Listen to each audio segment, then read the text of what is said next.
मी तुम्हाला उदाहरण सांगितलं. अशा प्रकारच्या अनेक लोकांनी महाराष्ट्र घडवलेला आहे. आपण जेव्हा ग्रामीण भागाबद्दल बोलतो तर तेव्हा ग्रामीण भागातल्या अनेक प्रश्नांबद्दलही आपण बोललं पाहिजे. या सगळ्या लाडक्या बहिणींचा या ठिकाणी विचार झाला. गरजेचं लाडक्या बहिणीबद्दल प्रश्नच नाही, परंतु महाराष्ट्रामध्ये ज्या बीड जिल्ह्यात सगळ्यात जास्त ऊसतोडणी मजूर महिला आहे, मासिक पाळीच्या दिवसात त्रास होऊ नये म्हणून गर्भाशय काढून टाकण्याचं जे प्रमाण आहे ऊसतोड कामगार महिलांमध्ये 2 वर्षापूर्वी 30,000 महिलांचा हा आकडा समोर आहे. हे सगळे जे प्रश्न आहेत हे सगळे प्रश्न आपल्याला सगळ्यांना, सगळ्या समाजातल्या सगळ्या घटकांना मिळून सोडवावे लागतील. आणि हे सगळे प्रश्न सोडवण्यासाठी आपल्याला ग्रामीण भागातल्या आतापर्यंत ज्यांनी ज्यांनी योगदान दिलेलं आहे चळवळीमध्ये त्या सगळ्यांच्या विचारांच्या माध्यमातूनच हे प्रश्न आपल्याला सोडवता येतील.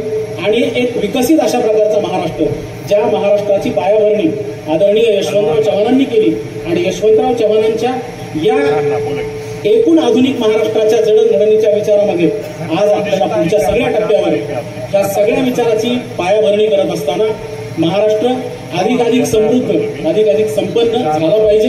आणि ग्रामीण भागातून पण तशाच प्रकारचं परिवर्तन आपल्याला दिसलं पाहिजे. हे ग्रामीण भागातलं परिवर्तन जर आपल्याला दिसायचं असेल तर खेड्यापाड्यातल्या सगळ्या माणसांना संधी दिली गेली पाहिजे. त्याला त्याच्या विकासाची संधी मिळाली पाहिजे. त्याला विकासाच्या प्रक्रियेत सहभागी करून घेता आलं पाहिजे. खेड्यापाड्यातली ही सगळी जी लिहिणारी माणसं आहेत ती सगळी लिहिणारी माणसं ग्रामीण भागातल्या अशा आकांक्षेचं, ग्रामीण भागातल्या माणसाचं प्रतिनिधित्व करतात. त्याला काय वाटतं, त्याच्या मनात काय वाटतं. एक हिंदी कवी आहे, तो असं म्हणतो की मैं उनकी तरफ से बोल रहा हूं जो चले गए हैं काम पर. जी माणसं कामासाठी निघून गेली आहेत, जी माणसं कष्ट करतात, शेकडो वेळा चंद्र आला, तारे फुलले रात्र धुंद झाली, भाकरीचा चंद्र शोधण्यातच जिंदगी बर्बाद झाली, असं नारायण सुर्वे म्हणाले. तर अशा प्रकारे ज्यांचा पोटापाण्याचा संघर्ष अजूनही संपलेला नाही अशा माणसांच्या वतीनं बोलणं ही मला वाटतं सगळ्यात मोठी गरज आहे. आणि अशा प्रकारची गरज पूर्ण करण्याचं काम ही या प्रकारची साहित्य संमेलनं होत असतात. अजून समाजामध्ये अनेक जरी प्रश्न असले तरी आज आपल्याला पाहायला मिळेल की या देशाचं जे संविधान आहे ते, या देशाचं संविधान हे देशाच्या ऐक्याला, देशातल्या सामाजिक सलोख्याला, देशातल्या धार्मिक सलोख्याला टिकवून ठेवण्याचं काम या देशाचं संविधान निश्चितपणे करते. आणि भारतीय लोकशाहीचं सगळं जे सौंदर्य आहे ते या देशाच्या संविधानामध्ये आहे. या संमेलनाच्याच प्रवेशद्वारावर संविधानाच्या उद्देशिकेची जी प्रतिकृती आहे त्या उद्देशिकेच्या प्रतिकृतीचं या ठिकाणी जे अनावरण झालं, एक अतिशय महत्वाचा उपक्रम. तुम्ही प्रतिकात्मक का होईना पण जो या ठिकाणी केला त्याबद्दल मी या ठिकाणी आपलं अतिशय मनापासून आभार मानतो की आज आपल्या सगळ्यांना या सगळ्या धर्माधर्मातला संघर्ष, जाती जातीतला संघर्ष तीव्र होत असताना आपल्या सगळ्यांना एका सूत्रात बांधण्याचं काम जर कोणी करणार असेल तर हे भारताचं संविधान करणार आहे. आणि म्हणून भारतीय संविधानाचा जागर या संमेलनात होतो आहे की मला असं वाटतं की आजच्या एकूणच काळाच्या दृष्टीनं अतिशय महत्वाची गोष्ट आहे. या देशातला जो राबणारा माणूस आहे, जो कष्टकरी माणूस आहे, तो कष्टकरी माणूस हा नेहमीच या देशाचा कणा राहिलेला आहे. आणि संपूर्ण देशाचा, संपूर्ण राज्याचा, संपूर्ण समाजाचा जो कणा आहे तो या देशातला राबणारा कष्टणारा माणूस आहे. जो माणूस स्वतःच्या घामाच्या माध्यमातून एक नवराज्य निर्माण करतो अशा प्रकारचा माणूस, आणि जो माणूस स्वतःच्या कष्टावर जो एक वेगळ्या प्रकारची दुनिया उभी करतो असा माणूस किती शक्तिमान असतो. जाता जाता मी फक्त एक गोष्ट तुम्हाला सांगतो की अशा प्रकारचा जो सामान्य माणूस, आपलं हे सगळं संमेलन ग्रामीण भागातलं, त्या सगळ्या महापुरुषांचा मी जो इतिहास सांगितला त्या सगळ्यांची नाळ ग्रामीण भागाशी जोडलेली, त्या सगळ्या माणसांनी जे राजकारण केलं, समाजकारण केलं, ते सगळं ग्रामीण माणसाच्या इच्छा आकांक्षा वृद्धिंगत करण्यासाठी, त्या व्यक्त करण्यासाठी, त्यांच्या स्वप्नांना वाचा देण्यासाठी या सगळ्या महापुरुषांनी काम केलं. हा सामान्य माणूस किती महत्वाचा. एक साधा शेतकरी जो काबाड कष्ट करतो, रात्रंदिवस उन्हात अनात बरोबर करतो, एवढ्या मोठ्या उन्हात 45-46 डिग्रीच्या उन्हात जो माणूस घामातून मोती पिकवण्याचं काम करतो. गोष्ट आहे राजस्थानमधल्या एका लेखकाची, त्यांना लिहिलेली छोटीशी गोष्ट, मेहनतसार हे त्या गोष्टीचं नाव. अशी ती लोककथा आहे की शंकरानं शंख वाजवल्याच्या नंतर पाऊस पडतो, अशा प्रकारची ती लोक करतात. एकदा शंकराला असं वाटतं की माणसात राहिलेला नाही, पृथ्वीवर फार अनाचार माजलेला आहे, त्याच्यामुळे आपण शंख वाजवायचा नाही, जरा माणसाला अद्दल घडवू. आणि मग शंकराने शंख वाजवला नाही. 1 वर्ष झाले, 2 वर्ष झाली, 3 वर्ष झाली, पाऊस पडला नाही. त्या काळात पेरणी झाली नाही आणि सगळीकडे दुष्काळाचं वातावरण. अशा काळात शंकर आणि पार्वती हे आकाशातून विहार करू लागले. पार्वतीनं शंकराचं लक्ष वेधलं की तुम्ही शंख वाजवता तेव्हा पाऊस पडतो, पण खाली जर तुम्ही बघितलं तर एक शेतकरी नांगरतोय, एवढा सूर्य आकाशातून निखारे होतोय तरी सुद्धा त्याचं नांगरण्याचं काम चालू आहे. शंकर म्हटले आपण जरा त्याची भेट घेऊ. दोघं खाली येतात. शेतकरी त्याचं नांगरण्याचं काम चालूच होतं. त्यांना डोंगूनही बघितलं नाही आपल्या बाजूला कोण आले. मग शंकर त्याला म्हणाले की बाबा रे, मी आलोय, तुला कोणी सांगितलं की यावर्षी पाऊस पडणार आहे आणि तू हे कशासाठी नांगरतो? त्या शेतकऱ्यानं उत्तर असं दिलं, पाऊस कधी पडणार आहे हे मला माहित नाही, मी जे नांगरण्याचं काम करतो ते नांगरण्याचं काम मी विसरू नये आणि माझ्या नांगराला गंज चढू नये म्हणून मी नांगरतो. गोष्ट इथं संपली नाही. शेतकऱ्यानं काय सांगितलं होतं की माझ्या नांगराला गंज चढू नये म्हणून मी नांगरतोय. शंकराला असं वाटलं की गेल्या 3-4 वर्षात आपणही शंख वाजवला नाही. आता शंकरानं त्या झोळीतला शंख घेतला, तो शंख फुंकला आणि संकेतच असा होता की शंख फुंकल्याच्या नंतर पाऊस पडणार. या प्रकारची जी गोष्ट आहे, या गोष्टीतून सार एवढाच घ्यायचा की सर्वसामान्य माणूस, जो सर्वसामान्य माणूस कष्टाळू आहे, ज्या सर्वसामान्य माणसाची नाळ इथल्या मातीशी आहे, जो सर्वसामान्य माणूस दुःखावर पाय देऊन उभा राहतो, जो सर्वसामान्य माणूस त्याच्या आयुष्यात क्षणोक्षणी हर घडी नाउमेद होण्याचे असंख्य प्रकार आल्याच्या नंतर सुद्धा कळी काळाला लाजवण्याची जिद्द ज्या माणसाच्या मनात आहे, तो माणूस आणि त्याची हिंमत ही देवाला आणि धर्माला सुद्धा ललकारण्या एवढी मोठी असू शकते. अशा प्रकारचा संदेश या कथेच्या माध्यमातून आपल्याला पाहायला मिळतो.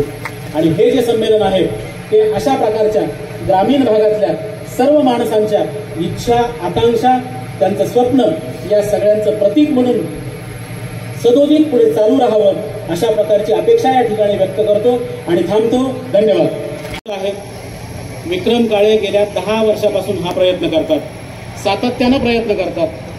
त्यामुळं स्वतः विक्रम काळे आणि त्यांचे सर्व सहकारी या संमेलनाच्या आयोजनात सहभागी असलेले आणि हे संमेलन यशस्वी होण्यासाठी पदोपदी प्रत्येक टप्प्यावर जे त्यांनी कार्यकर्ते पेरलेले आहेत त्या सगळ्या कार्यकर्त्यांचं मी या ठिकाणी मनापासून अभिनंदन करतो. आपण सर्वांनी टाळ्यांच्या गजरात अशा सर्व कार्यकर्त्यांचं कौतुक करावं अशा प्रकारचे या ठिकाणी आवाहन करतो. मित्रांनो, सलग एखादा उपक्रम चालवणं ही गोष्ट सोपी नाही आणि अशा प्रकारचा उपक्रम चालवत असताना येणाऱ्या सगळ्या अडचणीवर मात करून आज पळसपच्या साहित्य संमेलनानं मराठवाड्यात जो एक मानदंड प्रस्थापित केलेला आहे त्याबद्दल मी पुनश्च एकवार आयोजकांचं या ठिकाणी मनापासून अभिनंदन करतो. आपण सर्वजण ग्रामीण भागातली मंडळी आहोत, संमेलन ग्रामीण भागातलं आहे आणि आतापर्यंतच्या महाराष्ट्राच्या सगळ्या जडणघडणीचा, सगळ्या आतापर्यंतच्या वाटचालीचा जर आपण इतिहास बघितला तर आपल्याला असं पाहायला मिळेल की या भागातल्या ग्रामीण माणसाचं जनजीवन बदलून टाकावं, या भागातल्या ग्रामीण माणसाच्या जीवनामध्ये आमूलाग्र अशा प्रकारची क्रांती यावी म्हणून महाराष्ट्रातल्या अनेक महापुरुषांनी आपलं स्वतःचं योगदान दिलेलं आहे. आणि हे सगळे योगदान, महाराष्ट्राचा हा सगळा इतिहास जरी आपण बघितला तरी अशा प्रकारचा इतिहास एखाद्या राज्याला अपवादानं मिळतो. छत्रपती शिवाजी महाराजांनी याच भूमीत रयतेचं राज्य निर्माण केलं आणि अशा प्रकारचं रयतेचं राज्य की जिथे शेतकऱ्याच्या भाजीच्या देठाला सुद्धा धक्का लागणार नाही अशा प्रकारची सक्त ताकीद त्यांनी दिलेली होती.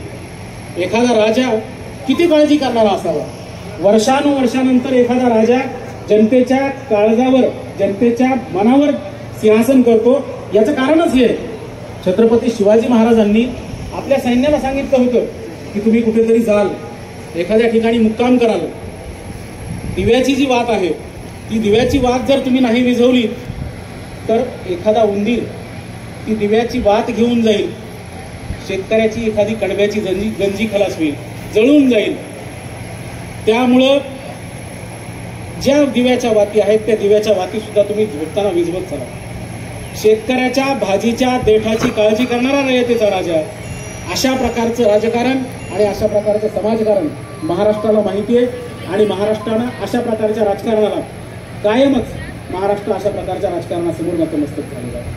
हे जे कल्याणकारी राजकारण आहे, ज्या कल्याणकारी राजकारणाची पायाभरणी रयतेच्या राजापासून आपल्याला पाहायला मिळते. आणि मग अनेक महापुरुषांनी ज्या संत परंपरेनं महाराष्ट्र बांधून ठेवला, ज्या संत परंपरेनं महाराष्ट्र एकत्रित केला, त्या सगळ्या संत परंपरेतलंच एक नाव आपल्या गोरोबा काकांचं पण आहे, याच मातीतलं, याच भूमीतलं. आणि अशा प्रकारच्या अनेक संतांनी महाराष्ट्र घडवला. हा सगळा जो काळ आहे, संतांनाही त्यांच्या काळात त्रास झाला, संतांनाही त्यांच्या काळात यातना झाल्या, संतांनाही ज्या यातना झाल्या, ज्या दुःख झालं, पण या सगळ्या व्यक्तिगत दुःखावर मात करून या संतांनी आपल्यासमोर ज्ञानाचं एक मोठं दालन आपल्यासमोर उभं केलं. संत तुकारामांनी प्रचंड अशा प्रकारचा दुष्काळ बघितला. दुष्काळे आटिले द्रव्य नेला मान, स्त्री एकी अन्न अन्न करिता मेली, लज्जा वाटे जीवा त्रासलो या दुखे, व्यवसाय देखे तुटी येतात, कोपला पाटील गावचे हे लोक, आता झाली भीक कोण मज, काय खावे आता कोणाकडे जावे, गावात राहावे कोण्यामुळे. अशा प्रकारची विदारक अवस्था संत तुकारामांच्या वाट्याला आलेली होती.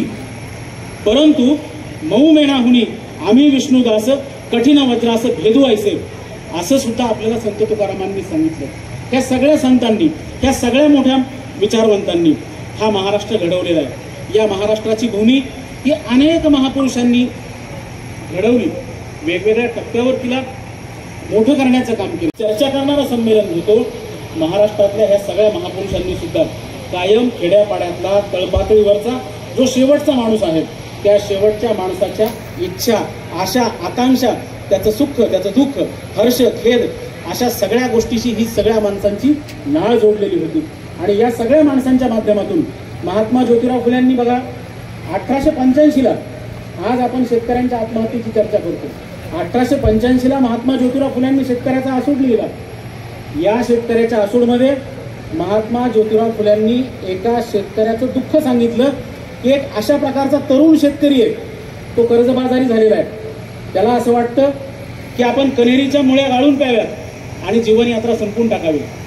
पण त्याला असं वाटतं की आपली वृद्ध आई आहे, तिचा सांभाळ कोणी करायचा, आपली लेकरबाळं उघड्यावर पडतील, आपल्या घरची कुणबी कोण सांभाळणार. अशा प्रकारचा प्रश्न महात्मा ज्योतिराव फुल्यांच्या शेतकऱ्याच्या आसूडमध्ये 1885 साली एका शेतकऱ्याला पडलेला होता. आज आपण पाहतो आहोत की ह्या सगळ्या परिस्थितीची जी सोडवणुकीची जी पायाभरणी ती महाराष्ट्रातल्या सगळ्या समाज सुधारकांनी केलेली आहे. सगळ्या प्रश्नांची उत्तरं त्यांनी शोधण्याचं काम केलेलं आहे. आणि महाराष्ट्रातल्या सगळ्या प्रश्नांची उत्तरं जर शोधायची असतील तर आपल्याला याच सगळ्या महापुरुषांच्या विचाराच्या माध्यमातून पुढे जावं लागेल. आता ज्या खात्याचे मंत्री ज्यांनी उद्घाटन केलं बाबासाहेब ठाकरे की सहकारासारखं खातं असेल, शिक्षणासारखी चळवळ असेल, अनेक प्रकारच्या ज्या सगळ्या चळवळी आहेत, रोजगार हमी सारखा कायदा, ग्रामीण महाराष्ट्रातल्या खेड्यापाड्यातल्या माणसाला काम मिळावं, हाताला काम मिळावं, मागेल त्याला काम मिळावं म्हणून रोजगार हमीच्या कायद्याची निर्मिती झाली. आणि हा रोजगार हमीचा कायदा शेतमजुरांनी, शेतकऱ्यांनी उरण कोल्हापूरला गोळीबार केलेला होता. या गोळीबारात शेतकरी हुतात्मा झाले आणि या शेतकरी हुतात्म्यांच्या रक्तातून या कायद्याचा इतिहास लिहिलेला गेला.